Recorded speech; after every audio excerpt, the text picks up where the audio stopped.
ہمارے معاشرے میں غیبت عام ہو چکی ہے، ہمارے سماج میں، بلکہ چوک چوراہوں پر، دکانوں پر، میٹنگوں میں، ہر جگہ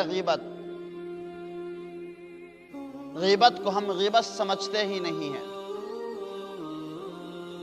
اور جو سب سے زیادہ غیبت کرتا ہے اس انسان کو شاباشی دی جاتی ہے۔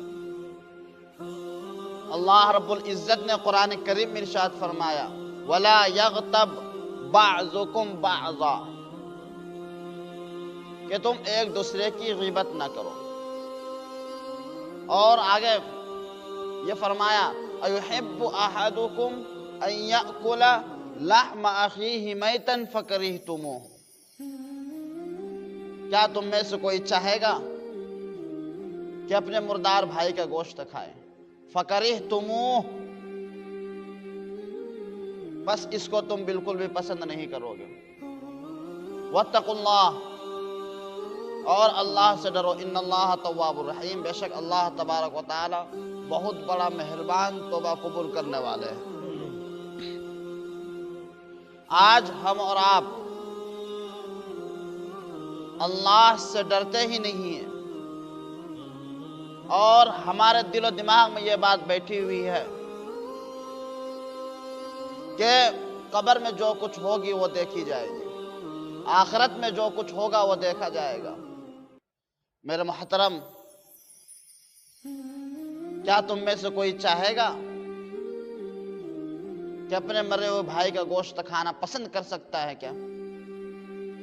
ایک تو مردہ، دوسری چیز یہ ہے کہ خود اپنا بھائی، نعوذ باللہ من ذالک۔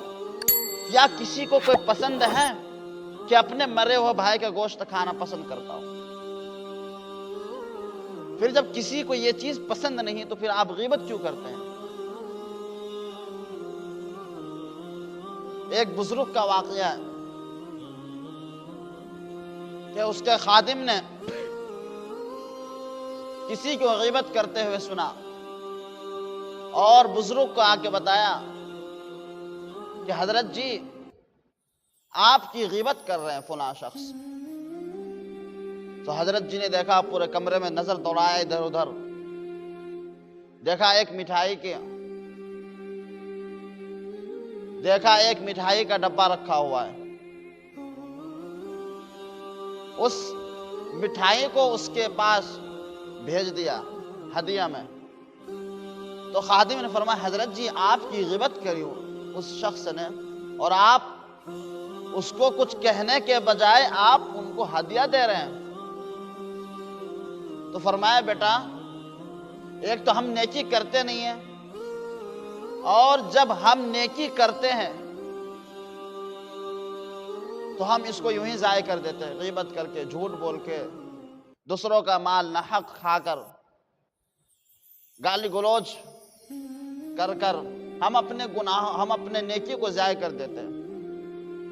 اب گویا کہ اس نے میری غیبت کری تو جو کچھ اس کے پاس نیکیاں تھی وہ میرے پاس آ گئی، اور میرے اندر جو برائیاں تھی، جو کمی تھی، وہ اس کے پاس چلی گئی۔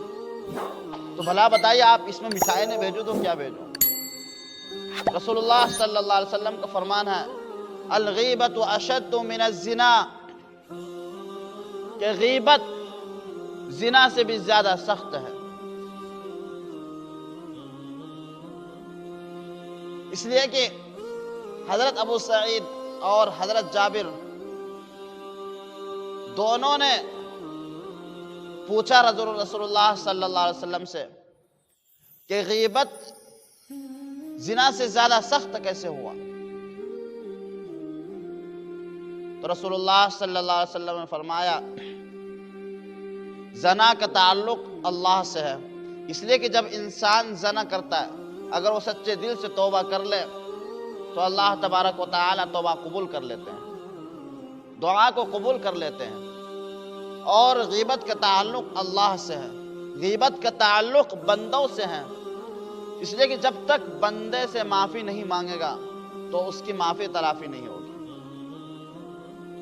دوسری رسول اللہ صلی اللہ علیہ وسلم نے فرمایا من رآ منکم منکرا فلیغیرہ بیدہ، فإن لم يستطع فبلسانه فإن لم يستطع فبقلبه وذلك أضعف الإيمان، کہ تم میں سے اگر کسی کو برائی کرتے ہوئے دیکھو تو اسے کوشش کرو کہ اپنے ہاتھ سے روکنے کی کوشش کرو، اگر وہ ہاتھ سے روکنے کی طاقت نہ ہو تو اپنی زبان سے روکنے کی کوشش کرو، اور اگر زبان سے روکنے کی طاقت نہ ہو فَإِن لَمْ يَسْتَطِعْ فَبِقَلْبِهِ تو اپنے دل میں اس کو برا جانو، وَذَلِكَ أَضْعَفُ الْإِيمَانِ اور یہی سب سے کمزور ایمان ہے۔